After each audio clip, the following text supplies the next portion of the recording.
Well, let's move on now. U.S. President-elect Donald Trump will officially be sworn in on Monday. The world will be watching with bated breath as Trump takes over the White House for the second time. Now, while some nations are hopeful he'll bring positive change and growth, others are also worried about what a Trump presidency will mean for them. Sumitra Naidu tells us more. This is not his first rodeo in Washington, but Donald Trump's win has left many unsure of what to expect this time around. The biggest promise is make America great again. The threat to that is the internal focus on only America and forgetting the rest of the world. And he's mentioned tariffs, for instance, on China up to 60%.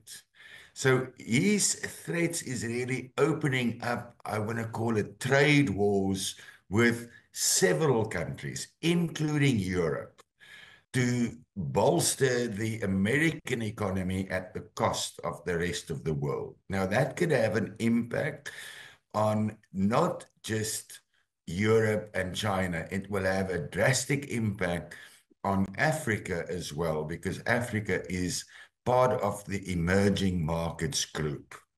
U.S. markets surged in November, cheering Trump's win. His pro-business policies drove the dollar to new highs. It was less cheerful outside of the U.S. as countries with dollar-denominated debt watched their currencies plummet.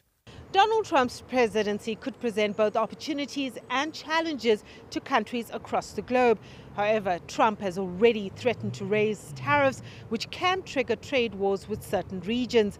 For African countries, they could get caught in the middle of this, and it may be in their best interest to have a hard look at how they deal with the U.S. going forward. I don't think America wants strained relations with Africa, but I think Africa puts itself in a position where it forces America to take action.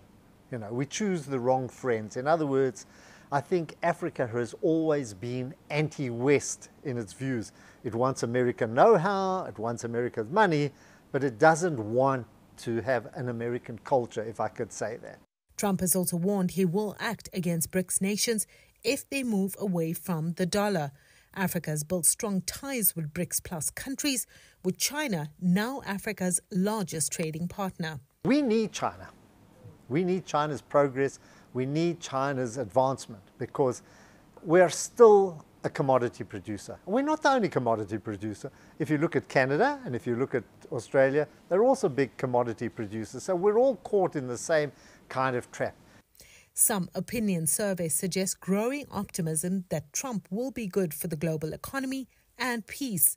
But there's still a fair amount of uncertainty as he takes over the most powerful country in the world. Sumitra Naidu, CGTN, Johannesburg, South Africa.